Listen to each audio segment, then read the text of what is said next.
네, 안녕하십니까. GGR RV 센터 코리아 한 대표입니다. 여러분들은 좋은 카라반과 모터홈을 구입하시길 원하십니까? 아니면 좋은 카라반 모터홈 회사를 찾고 계십니까?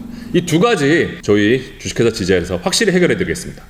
오늘은 다른 날하고 틀리게 구성해 봤어요. 고객들 상담을 하다 보면은 할부돼요?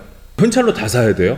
대출로 사나요? 구입 방법에 대해서 문의를 굉장히 많이들 하십니다. 사실은 저희가 설명하는 데에도 한계가 있어요. 왜냐면 금융 쪽에 있는 전문 컨설트도 아니고 전문가도 아니고 그거를 저희가 막 설명해 주는 게 너무 한계가 있어서 이번 기회에 전문가 분을 모시고 가려운 부분 좀 긁어드려야겠다 하는 취지에서 시간을 만들었습니다. 제 옆에 아주 헌칠하신 분이 모셨습니다. 본인 소개 좀 한번 해주시죠.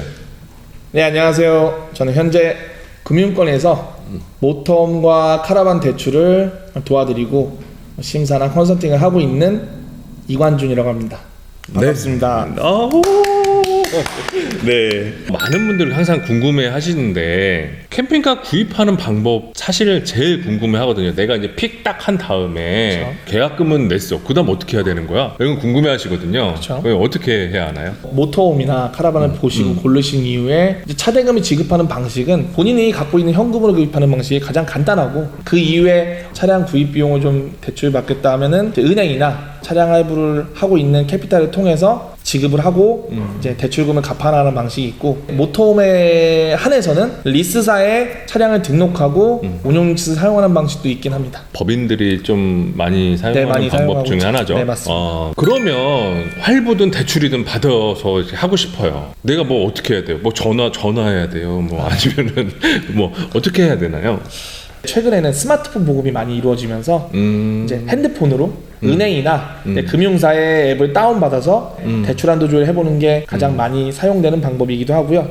앱 중에 토스 같은 한 방에 모든 금융사의 조회를 다 해주는 앱을 통해서 요청하고자 하는 금융사의 조회를 한 번에 해보고 본인이 거기서 조건을 선택해서 대출을 하는 방법들이 있기도 하고 많이들 사용하고 있긴 합니다. 서두에 말했듯이 그러니까 신용으로 금액이 나오는 건지 아니면은 뭐 담보를 뭐 설정을 하는 건지 요것도 궁금해 하시는 분들도 많아요. 일반적으로는 개인의 신용 등급은 없어졌으니까 개인의 신용 점수가 가장 받는데 가장 중요한 부분이라고 설명드릴 수 있고요. 은행에서 신용대출을 받아서 나온 금액에 본인의 현금을 더하거나 아니면 그 나온 금액을 고스란히 구입하시는데 사용하시는 분들 같은 경우에는 기본적으로 신용 점수로 하면서 본인이 그 대출받은 금액을 납부할 수 있는 소득 서류나 재직 서류로 증명을 해서 대출 심사를 받고 진행을 하는 경우가 많고요. 캐피탈 같은 경우에는 차량의 근저당을 설정함으로써 채권 합본을 좀 더 한 번 더 하는 경향이 있긴 한데 은행보다는 좀 일반적으로 조금 더 한도가 많이 나온다고들 많이 하고요. 아무래도 은행에서는 그 대출을 해준 이후에 차량의 이전과는 별도로 그냥 개인의 신용도를 재직과 소득을 많이 보는 반면에 캐피탈 같은 경우에는 이전된 차량의 근저당을 설정하는 조건으로 채권 합본을 하고 보고 있다 보니까 아무래도 개인들이 요청하는 한도의 위아래 폭은 좀 더 은행보다 높은 걸 수도 있을 것 같아요. 그러면은 좀 이제 궁금한 게 또 그런 거예요. 그런 조회들 많이 하면 내 신용 점수 요즘은 신용 등급이라고 안 하더라고요. 네, 등급이 없어졌습니다. 그 점수가 깎이는 거 아니냐 이런 거 되게 궁금해 하시는데 그것 좀 한번 설명해 주시죠. 답부터 먼저 말씀을 드리면 단순한 대출 한도를 확인하기 위한 계약자 신용 조회는 신용 점수에 영향을 미치진 않습니다. 단순 조회는 신용 점수에 영향을 미치지 않게 바뀌었고요. 참고하셔야 될 게 조회를 할 경우에 조회 기록은 남을 수 있어요. 금융사가 조회한 내용하고 계약자분이 이제 확인할 수 있는 그런 금융사 조회 기록은 남을 수 있기 때문에 단기간에 좀 과도한 조회는 나중에 대출을 받을 때 대출 심사에 영향을 좀 미칠 수 있긴 하고요. 실제로 대출을 실행할 경우에 변동 또는 대출 점수가 하락할 수는 있습니다. 그러면 제가 은행에서 K사 자동차 한도액 확인하고 그다음에 S사 한도액 확인하고 저 둘 다 너무 안 나오는 것 같아서 일반 금융사 뭐 예를 들어 W사 한도액을 확인했어요. 어쨌든 사야 되니까 한 보름 안에 다 확인했단 말이에요. 그러면 떨어져요? 요즘에는 앱 중에 토스라는 앱도 있고 또는 그 외에 각 금융사들 이렇게 모아놓은 앱들 통해서 한 방에 조회를 하다 보면 보통 한 40군데 이상 조회가 동시에 되는 경우도 있는데 그렇게 조회를 하더라도 아까 말했지만 신용조회는 신용조회만으로는 신용 점수는 변동이 되지 않으니까 한도를 알아보는 건 자유스럽게 하셔도 상관없는데 대신 이제 신용조회라는 게 결국엔 대출을 받기 위한 조회다 보니까 단기간 내에 좀 조회 기록이 많은 분들에 대한 사유나 그런 것들이 좀 많았던 분에 대한 좀 부정적 영향을 미칠 수 있기 때문에 과도한 조회는 좀 지양하면 좋다라고 세 군데 정도는 괜찮아요? 그 정도는 아마 상관없는 걸로 알고 있습니다. 네, 여러분 세 군데 정도는 괜찮답니다. 근데 사실은 뭐 알아볼 만한 데가 많지 않아요. 그쵸. 뭐 한 세 군데 정도 뭐 그 정도니까. 뭐 일반적으로 그 정도 알아보셨으면 본인이 어느 정도 나오고 시장에서 어느 정도 나는 거를 본인도 알 수 있기 때문에 어쨌든 그 이상 4번, 5번, 10번 이상 하는 거는 나중에 그 대출을 받고자 하는 심사에 영향을 미칠 수 있다. 그런 사례도 봤어요. 제가 얼마 전에 상담하신 고객인데 자기가 자동차 활부를 대출로 받아야 되는데 그 점수를 만들기 위해서 단 한 번도 신용조회를 해본 적이 없대요. 그분은 그러면 좀 너무 겁먹고 계신 거네. 그쵸. 이게 좀 모순일 수 있는데 1000점 만점으로 신용 점수를 보고 있기 때문에 신용 등급이나 거래 점수라는 게 결국엔 누군가와 개인이 거래를 해봤는데 본인이 100만 원을 빌려줬는데 저 친구가 시간 안에 100만 원을 잘 갚았어요. 그렇기 때문에 다음에 200만 원을 빌릴 수 있는 신용도라는 게 쌓이는 거잖아요. 개인 간의 거래에서도. 근데 저 분은 한 번도 돈을 빌려줘 본 적이 없어요. 근데 본인한테 돈을 빌려달래. 잘 갚을지 안 갚을지 모르기 때문에 저 사람이 일도 잘하고 회사도 다니고 좋은 건 있는데 그렇다고 저 사람이 돈을 잘 갚는 데까지 확인하지 못했던 기록이 없는 거죠. 그렇기 때문에 대출을 받으면 신용점수가 하락할 수는 있지만 그로 인해서 잘 갚음으로써 쌓이는 신용에 대한 누적된 데이터가 거꾸로 더 많은 점수를 올리고 그게 잘 상환됐을 경우에 다음에 더 큰 대출이 나오기도 하고 그 점수를 일반적으로 한국 신용정보로 말하는 나이스, 영어로 많이들 알고 있는 나이스 또는 이제 코리아 크레딧 뷰어라고 말하는 KCB 쪽에서 이제 점수를 보통 두 군데 많이 쓰는데 이 두 군데도 매기는 점수가 이제 아무래도 거래 내역, 연체 이력 또는 부채 정도를 보기 때문에 아까 말한 대로 조회 기록 자체는 신용점수에 영향도 없지만 대출 받는 것 자체를 만약에 안 했다고 해서 금융권에 조회를 했을 때 본인이 등급이 좋다라는 평을 못 들을 수도 있다. 신용거래라는 거는 쌓여야 등급이 올라가고 점수가 올라가면서 본인이 나중에 받고자 하는 대출에 도움이 될 수 있다는 부분도 있습니다. 그러면 결론은 신용 조회는 신용에 대한 점수가 마이너스 되지는 않지만 과도한 거는 좀 피하셔야 되고 영향을 미칠 수 있다. 네, 그거는 하시면 안 되는 거고. 그러면 조회에서 대출까지 이제 보통들은 일으키시고 이제 하잖아요. 네. 제가 이제 궁금한 게 이제 계약을 한 다음에 대출 받으면 얼마씩 나와요? 사실 이게 제일 궁금하거든요. 그럼요. 방식도 사실 뭐 몇 가지고 한번 설명 좀 한번 부탁드릴게요. 대출을 받으면 이제 받은 돈은 지급을 하고 나면 그 다음 달부터 본인이 정한 결제일에 자동이체 또는 뭐 현금, 뭐 가상계좌 입금, 무통장 입금으로 갚아나가는데 갚아나가는 방식도 한 가지가 아니긴 해요. 그래서 일단 크게 두 가지 정도 많이 사용하는 두 가지 정도만 설명을 드리면 첫 번째는 일단은 원금 균등 상환, 두 번째는 원리금 균등 상환. 차이점을 설명드리면 원금 균등 상환은 말 그대로 원금이 매달 똑같은 상환 방식이고 원리금 균등 상환은 원금하고 이자인 원리금이 똑같은 방식인데 매달 똑같은 원금을 갚으면서 거기에 이자를 더해서 갚아나가는 방식이 원금 균등이라면 원리금은 그냥 처음부터 끝까지 매달 똑같은 돈을 갚아나가는 대신 그 갚아나가는 돈에서의 원금과 이자 비중이 조금씩 바뀌어서 이자 비중은 줄고 원금 비중이 느는 방식이 원리금 균등 상환이라 두 가지가 있고 이제 보통 은행 쪽에서 한도를 알아보신 분들이라면 원금 균등 상환을 들어보셨을 것 같고 일반적으로 캐피탈을 통해서 차량을 구입한 적이 있으신 분들 같은 경우에는 원리금 균등 상환을 아마 많이 알고 계실 수 있을 거예요. 차이점은 상환 방식마다 장단점이 있으니까 한번 비교해 보시고 브리백 한번 확인해 보시고 비교해 보시면 될 것 같아요. 보통 시장에서 하는 방식이 뭐 두 가지네요. 네. 원금 균등 상환, 원리금 균등 상환. 네. 그러면 제가 이제 돈을 내다가 목돈이 생겼어요. 그렇죠. 눈문 돈이 생겼어요. 예를 들어서. 네. 근데 갚고 싶단 말이에요. 그러면은 남은 금액 저 갚을게요. 그러면 그냥 돈만 그냥 딱 갚아버리면 끝나는 건지 중도에 상환하면 수수료가 있습니다. 뭐 이런 게 있는 건지 뭐 어떻게 되는 건지. 중도 상환 수수료는 대부분의 상품에서 일단은 아마 있을 거예요. 중도 상환 수수료라는 게 도중에 갚아버렸을 때 발생하는 수수료? 맞습니다.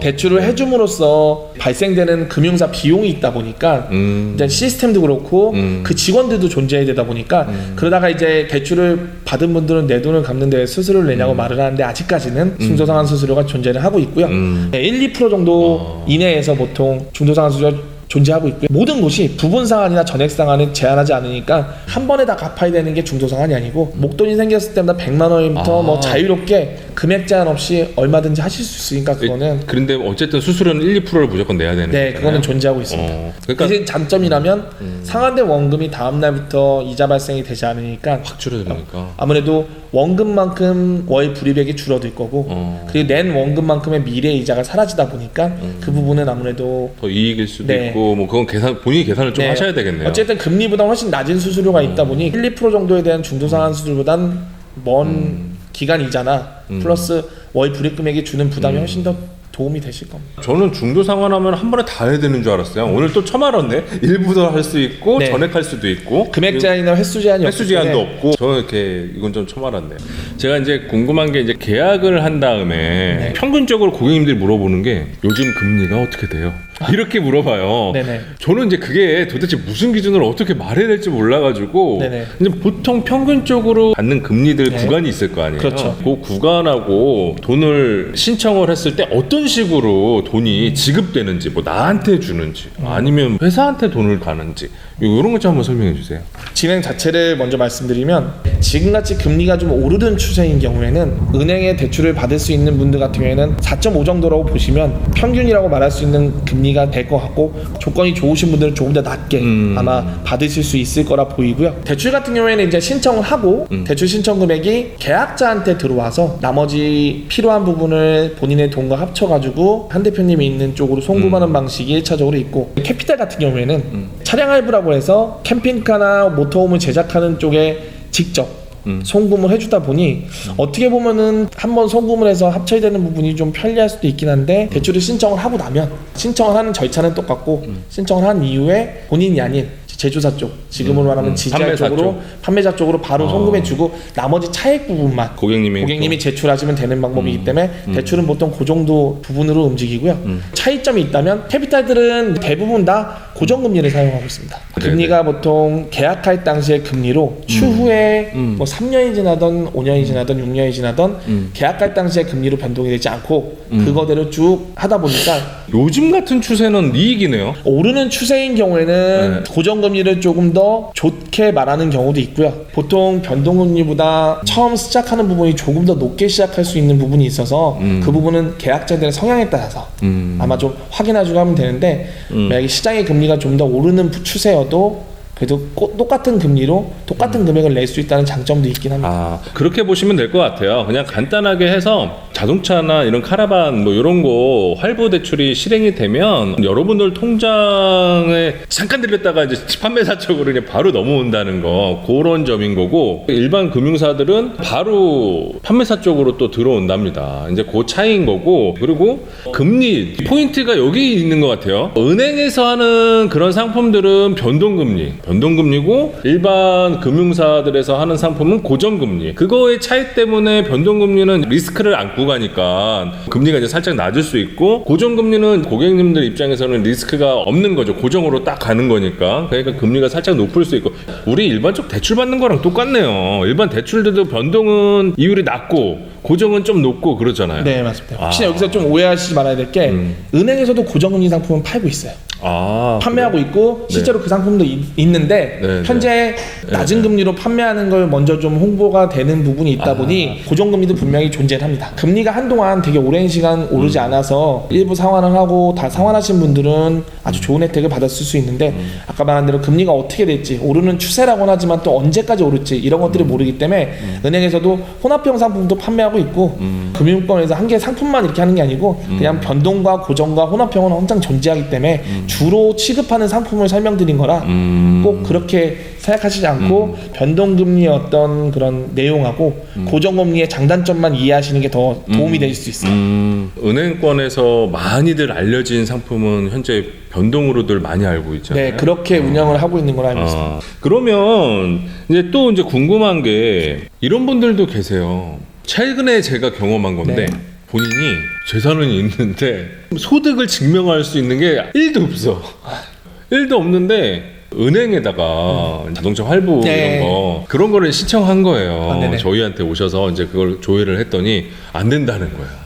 보통은 야 내가 건물이 몇 개고 내가 재산이 얼만데 이게 왜 안 돼? 뭐 이렇게 말씀하시는 분들도 있고 그럴 수 있죠. 예, 그리고 또 다른 사례는 또 뭐가 있었냐면은 이분은 그냥 소위 말하는 프리랜서예요. 네. 프리랜서에서 어떤 일을 하면은 그걸 갖고 이제 일당을 그냥 받으시는 거지. 네. 이제 그 어떤 프로젝트 끝나면 그 돈을 그냥 받고 그거를 이제 증빙이 안 돼요. 그분도 소득이 드러나 있는 게 없는데 그렇게 대출이 가능하냐 이런 것도 사실 좀 궁금해들 하시거든요. 대출이라는 게 되게 단순한 거면서도 개인의 직업이나 개인의 성향마다 또 어떤 천차만별적인 심사 기준을 갖고 있기 때문에 이거에 대한 대답을 할 수 있는 사람은 솔직히 뭐 없다고 봐요. 그만큼 예민한 부분이고 제가 말한 것도 틀릴 수 있고 또는 어떤 금융사에선 내가 한도가 나오는데 똑같은 나를 가지고 했더니 이 금융사에선 대출이 안 나오는 이런 부분이 워낙 많다 보니 정해서 말씀드릴 수는 없지만 그래도 일반적으로 은행 쪽에서는 담보대출 같은 경우에는 담보를 조건으로 대출을 해주다 보니